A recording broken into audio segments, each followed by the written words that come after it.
नमस्कार, capital TV Uttar Pradesh देख रहे हैं आप और मैं हूं आपके साथ साइमा। उत्तर प्रदेश में लोकसभा चुनाव के लिए अखिलेश यादव ने अपने 16 प्रत्याशियों के नाम का ऐलान कर दिया है, लेकिन बीजेपी कब अपने प्रत्याशियों के नाम पर मुहर लगाएगी, इस पर सबकी नजरें टिकी हुई हैं। तो इसी बीच में बीजेपी ने इंतजार खत्म करके अपने प्रत्याशी के नामों का भी ऐलान कर दिया है। तो आखिर किस रणनीति के साथ और किसको कहां से मैदान में उतारने जा रही है बीजेपी, जानने के लिए देखें हमारी ये खास रिपोर्ट।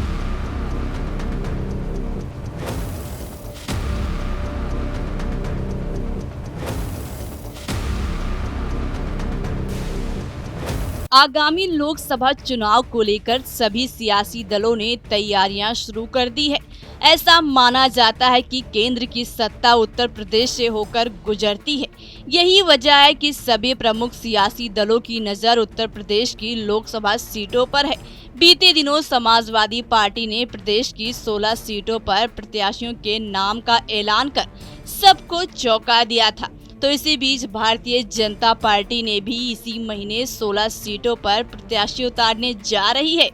हालांकि ये वो 16 सीट नहीं है जिन सीटों पर समाजवादी पार्टी ने अपने प्रत्याशी उतारे हैं, बल्कि ये वो 16 सीट हैं जिन सीटों पर भारतीय जनता पार्टी को 2019 में हार का सामना करना पड़ा था, जिनमें बिजनौर, मुरादाबाद, संभल, रायबरेली, अमरोहा, घोसी, नगीना, लालगंज, अम्बेडकर नगर, जौनपुर, गाजीपुर, मैनपुरी, सहारनपुर, श्रावस्ती, आजमगढ़ और रामपुर है। हालांकि साल 2019 के लोकसभा चुनाव में विपक्ष के दो सांसद अखिलेश यादव और आजम खान चुनाव जीतकर दिल्ली पहुंचे थे, लेकिन साल 2022 के विधानसभा चुनाव में भी दोनों नेता चुनावी रण में उतरे और उसमें जीत हासिल कर विधानसभा की सदस्यता ली, जिसकी वजह से इन दोनों सीटों पर उपचुनाव हुआ, जिसमें बीजेपी ने दोनों सीटों पर जीत हासिल की। लेकिन बीजेपी आगामी लोकसभा के मद्देनजर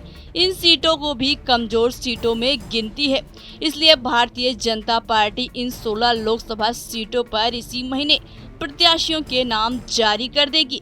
भारतीय जनता पार्टी का संगठन इन सीटों पर सबसे मुफीद प्रत्याशी खोजने की जुगत में लगा हुआ है, जिस पर कयास लगाया जा रहा है कि ये प्रत्याशी पार्टी के अंदर के कार्यकर्ता तो हो ही सकते हैं। इसके अलावा पार्टी बाहरी जिताऊ प्रत्याशियों पर भी डोरे डालने में कोई कसर नहीं छोड़ेगी। बीजेपी प्रदेश से लेकर के राष्ट्रीय संगठन इन सभी 16 सीटों पर जिताऊ प्रत्याशी चाहती है।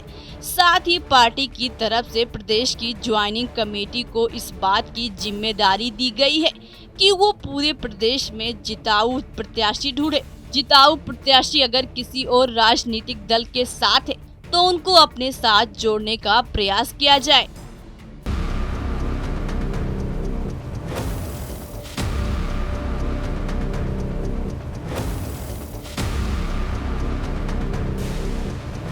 अब देखने वाली बात ये होगी कि बीजेपी किसकी किस्मत खोलने के लिए अपने भरोसे के साथ इन 16 सीटों पर मैदान में उतारने वाली है, ताकि विपक्ष के प्रत्याशियों को मात देकर सत्ता पर एक बार फिर एनडीए अपना कब्जा जमा सके। फिलहाल अभी के लिए इतना ही। बाकी तमाम खबरों के लिए देखते रहिए कैपिटल टीवी। नमस्कार।